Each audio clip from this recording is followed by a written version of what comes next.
ये जून की रात थी। अमृतसर का आसमान धुएं और गोलियों से कांप रहा था। हवा में बारूद की गंध थी और देश के इतिहास का सबसे खून भरा अध्याय लिखा जा रहा था।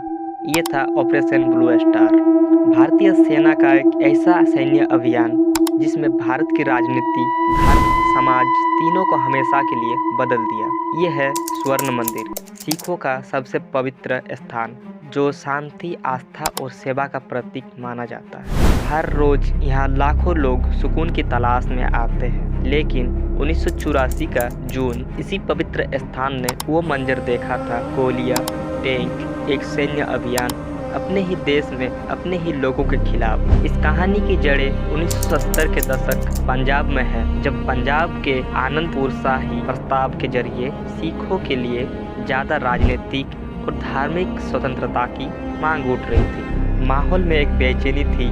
इसी माहौल में उदय हुआ जनरल सिंह भिंडराम वाले नाम वाले एक धर्म प्रचारक का।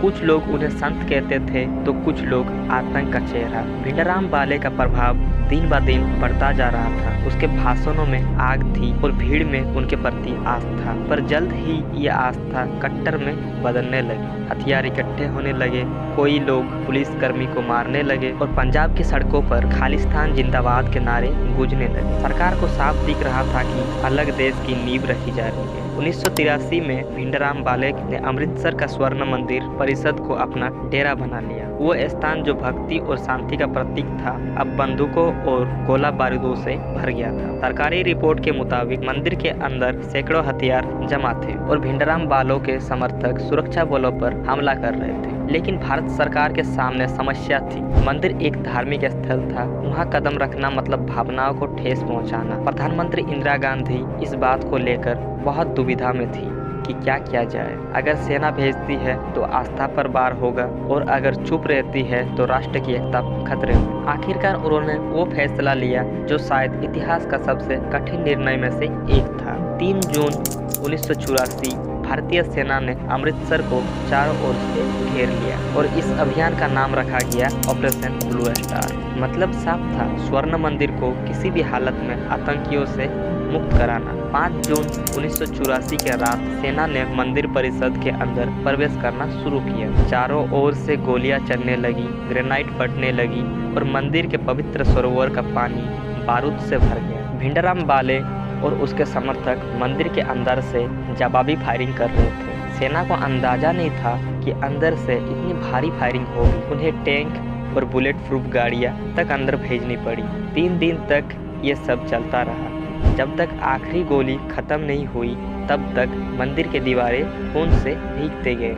6 जून की सुबह भिंडराम वाले का शव मलबे के नीचे से मिला। मंदिर परिषद की दीवारें गोलियों से छल्ली हो चुकी थी। सैकड़ों निर्दोष मारे गए और पंजाब की आत्मा घायल हो गई। सरकार ने कहा देश की सुरक्षा के लिए ये जरूरी था, लेकिन लाखों सिखों ने इसे अपनी आस्था पर हमला माना। 4 महीने बाद 31 अगस्त 1984 सुबह 9 बजे दिल्ली प्रधानमंत्री आवास के भीतर इंदिरा गांधी अपने दफ्तर की ओर जा रही थी। तभी उनके सुरक्षा में तैनात सिख अंगरक्षक बेअंत सिंह और सतवंत सिंह ने गोलियां चला दी।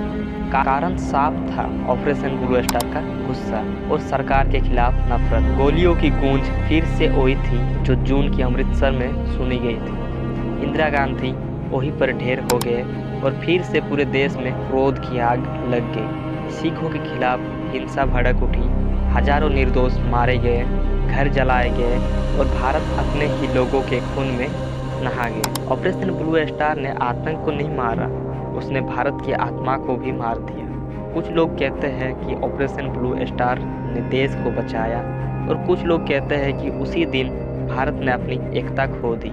लेकिन एक बात तो तय है, जब गोलियां गूंजी स्वर्ण मंदिर में, इतिहास ने अपना सबसे काला अध्याय लिखा।